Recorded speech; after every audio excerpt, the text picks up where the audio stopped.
Well, good morning. Welcome back to the Broadcast Retirement Network. I'm Jeff Snyder. This is BRN AM for Tuesday, February 8th, 2022. And our top story today, food prices on the rise, finding nutritional alternatives. Well, joining me now to discuss this and a lot more, Sandy Hindi is a licensed and registered dietitian with Nutrition HealthWorks. Sandy, great to see you. Thanks so much for joining us on the program this morning. Yes, good morning. Thank you so much for having me. I'm excited to be here. Yeah, we're excited to have you. And nutrition, such a vital part of our everyday lives. And I guess my first question, we've all been facing inflation. We've got higher gas prices, and it's for a multitude of reasons, higher gas prices, higher food prices. But when you're looking to have a healthy diet, what do you say to customers who say, that buying that organic lettuce is going to be more costly than it was even 2 months ago? Yeah, definitely. I see it myself. I'm going to the grocery stores now, and I'm seeing chicken has increased, beef has increased, fruits and vegetables. So my biggest advice would be shop for what's in season. So usually what's in season will be a little bit cheaper than we would see of stuff that's not in season. And that's because there's a larger volume of it, right? And they want to kind of sell it. That's like the first thing I would suggest. The second thing is people tend to look down on frozen or canned vegetables or fruit. And I encourage people, it's one of the things I tell my clients, like, don't feel bad about having frozen fruits or vegetables in your freezer. They're actually more nutritious. And people are always like, how is that possible that something is fresh is not as nutritious as something frozen? And the reason for that is because when they pick the fruit or vegetable that they're going to be freezing, they actually pick it at the peak ripeness. So they leave it on the stem for as long as they possibly can. So it's getting all the nutrients it needs from the soil and from the sun. And then they freeze it. So it's like at peak ripeness, has all the nutrients that it needs, compared to a tomato or apple that you would get at the grocery store. They typically pick it before ripeness, and then it kind of ripens on its own without getting that nutrients. So definitely, I always tell people, go for frozen. My freezer always has frozen broccoli, has frozen spinach. I use it all the time. Great thing to add into your food. Yeah, and you're actually making me extremely hungry right now. But I think that's really great advice. And let me ask you about alternatives. You mentioned, I think you mentioned when you go shopping, things like chicken are more expensive. There must be healthy alternatives. And I'm thinking about things like, and I don't want to put words in your mouth, but like good sources of protein, like Greek yogurt, or there might be veggie burgers that people can buy, to your frozen food comment. So, it's about adapting, but you don't have to throw out the healthy diet just because prices have gone up. No, definitely not. I agree with you. I always suggest two things when it comes to protein. If it's a good price, buy it and freeze it. When it comes to turkey or meat, even like deli meats too. Deli meats can stay up in your freezer for 2 to 3 months. Beef and poultry can stay in your freezer for up to 9 months to a year. So you can buy things in bulk and freeze it. And it'll be just as fresh when you thaw it and cook it. So that's always like my thing too. Like if you're finding a good deal, take advantage of it, and fish too. Fish is between like 6 to 8 months in the freezer. You want it not to like extend it longer than that. But other sources, if that's out of your price range at the moment, is legumes and beans. So even like dried beans, lentils has between like 18 grams of protein in a cup, 15 grams of protein in all different sources of beans as well. You'll find 15 grams in a cup. So you can get protein other places. And you mentioned Greek yogurt. It's one of my favorite things. And cottage cheese is another one too. And people tend to always do cottage cheese as like sweet, right? They'll put some honey and some fruit, but I always do it a savory way because I prefer savory over sweet, with some tomatoes and like the banana peppers or pepperoncinis. Add that on there. It's so good. So there's definitely a lot of different ways to get your protein in.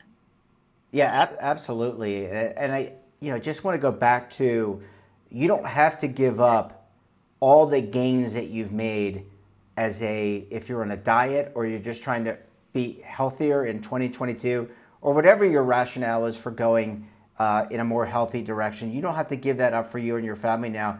There are really alternatives out there that people can leverage, and you just have to know, you can do a lot of research online, I'm sure, to find where things are cheaper, whether it's going to a Harris Teeter, which we have here in North Carolina, or a Whole Foods or somewhere else. Yeah, definitely.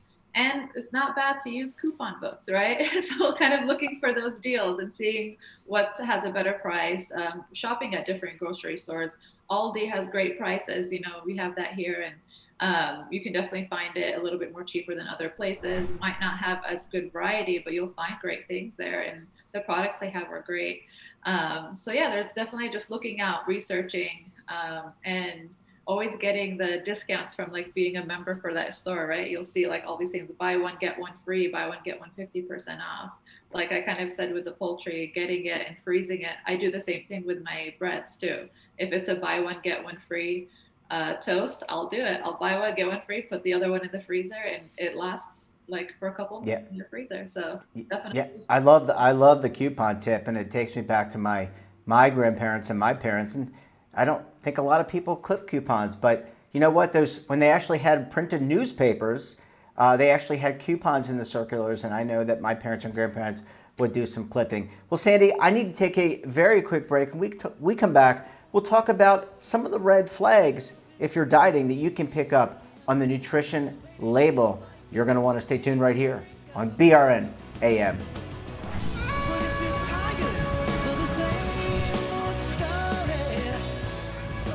Imagine a new television network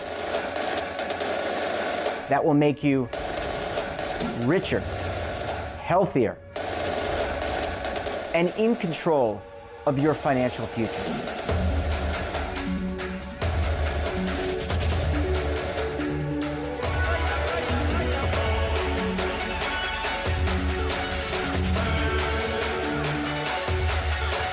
This network is for the policewoman in Nashville, Tennessee, the baker in Dubuque, Iowa, the teacher in Lexington, Kentucky. We want to make the idea of savings and retirement culturally relevant. But what do you see as a defining issue of the midterms, especially for the smaller businesses? I mean, they are the lifeblood of the American economy.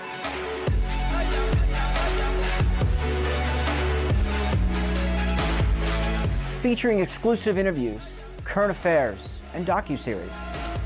33 years old, you retired early. The philosophy is money only matters if it helps you live a life that you love. But you got to start thinking about retirement as soon as you get in. The Broadcast Retirement Network will drive very high engagement with premium partnerships. So this isn't retirement and savings for your parents or grandparents. This is for all Americans. And we're going to change the way you think about money.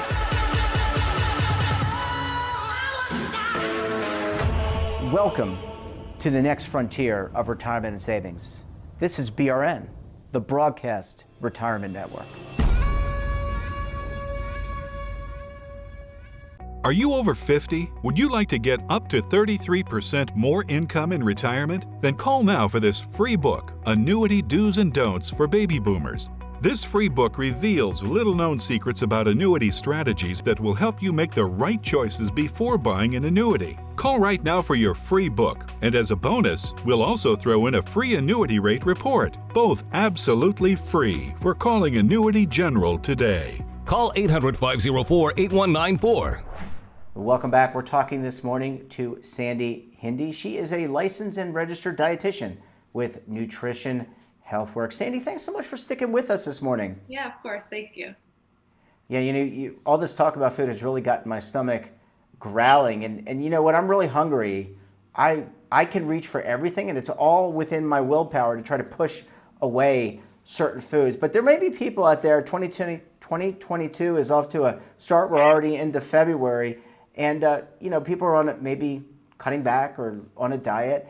And there are some telltale signs when you look at a nutrition label that you may want to be aware of so you don't buy the wrong food. What can you tell us about that? Yeah, definitely. This is something I talk to my clients about all the time. So We can be very easily deceived by nutrition label if we don't know exactly what to look for.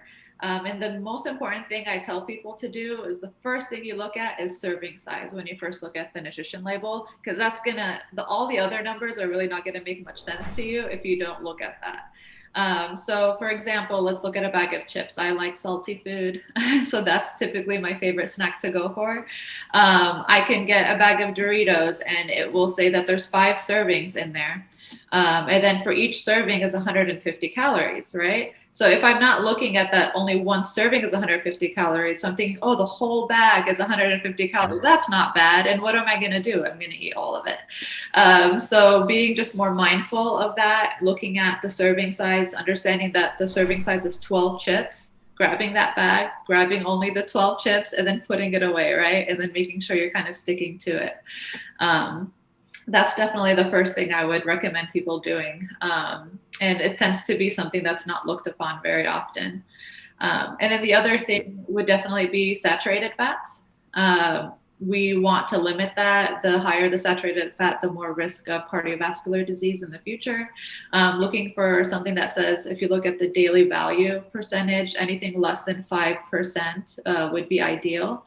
And same goes for sodium.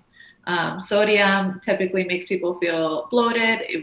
We retain a lot of water, and the daily recommended value for sodium is 2,300 milligrams, which is 1 teaspoon. And people think about that. That's how much you should be having in a day. And we go way over that each day. And mostly if we eat out a lot, if we're eating packaged foods, that's how they keep things taste good, right? They're adding the sodium in there to have that flavor. Yeah, that's how they keep you coming back. Let me ask you a question. When you look at that nutrition label, how important is it to look at the ingredients and things like, white flour? We're told that sugar's bad. Certain sugars are bad. White flour converts quicker to, this is your expertise, but converts to sugar, which can jack up your insulin level. Again, way outside my purview. But how important is it to, in addition to those, because I think you're right, context is important, but in addition to those ingredients or those values, you're also looking at the underlying ingredients. Yeah, so I always tell people the longer the ingredients list, maybe we want to stay away from it, right? Because that means they're putting a lot of additives in there. There's a lot of things. And some people don't know that the nutrition, the ingredients portion actually goes by weight. So the first ingredient is what's the most in weight in that product. And then the thing that's the last in the ingredients is what's least in weight. So it's kind of good to know that. And when just talking about the white flour, I always tell people to stay away from that, right? Carbs are not bad. That is such a misconception that people have, that, oh my gosh, this is carbs, I can't have it. But our body runs on it, right? We need that for energy. It's our main energy source for our body, for our brains. But this is the type of carbs, right? So you mentioned white flour. We definitely want to stay away from anything that's super processed. We want things that are higher in fiber when it comes to it. So like whole grain tends to have a more higher fiber content.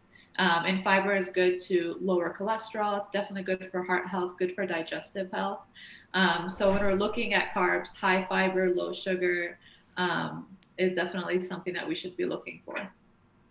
Let me ask you, a lot of people like to eat out, and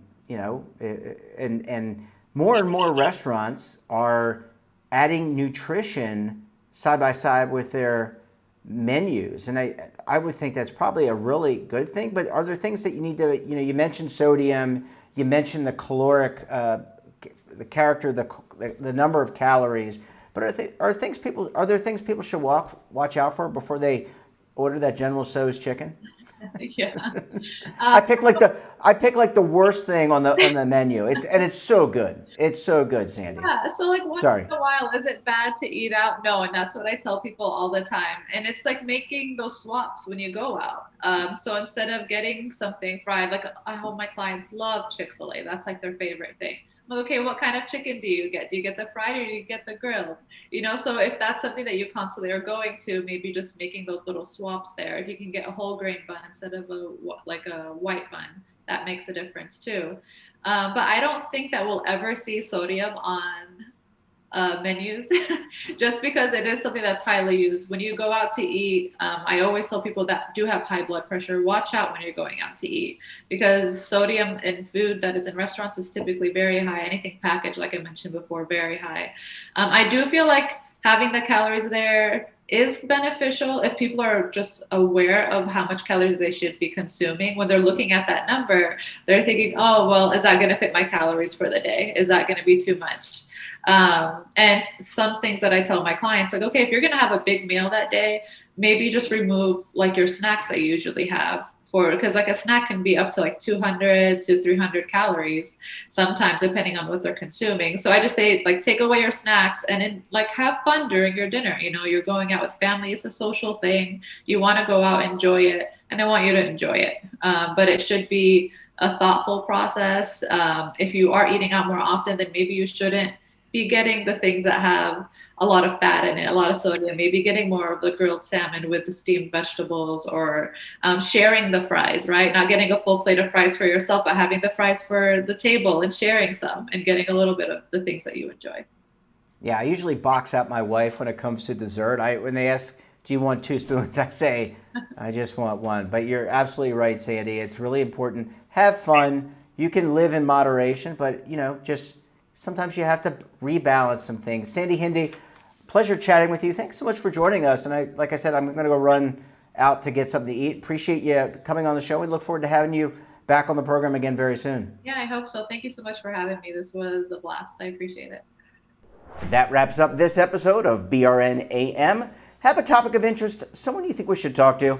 Well, drop us a line. And don't forget, for all the latest in lifestyle, wellness, finance, tech, so much more in all in one place, check out today's edition of our daily newsletter, The Morning Pulse. Want to search our archives and see our latest content? Well, check out our website, www.broadcastretirementnetwork.com, and our streaming partners like Amazon, Roku, Samsung, so much more. We're back again tomorrow for another edition of BRN AM. Until then, I'm Jeff Snyder. Stay safe, keep on saving, and don't forget, roll with the changes.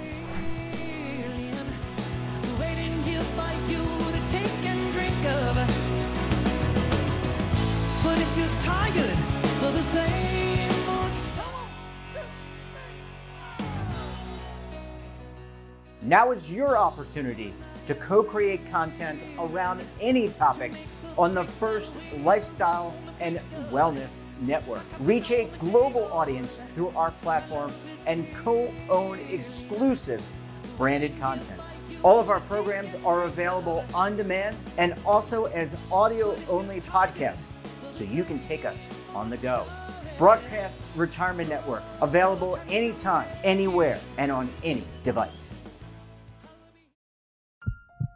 Are you being audited and do you owe the IRS $10,000 or more in back taxes?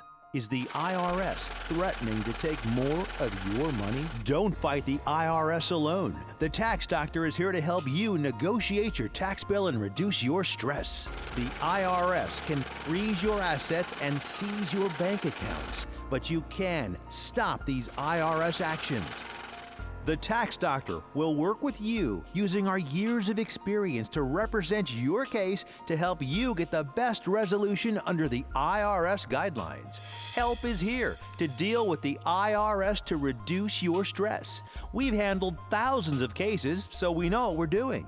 If you owe $10,000 or more in back taxes, do not call the IRS alone. Call a Tax Doctor now for a tax emergency analysis. Call 800-224-6439.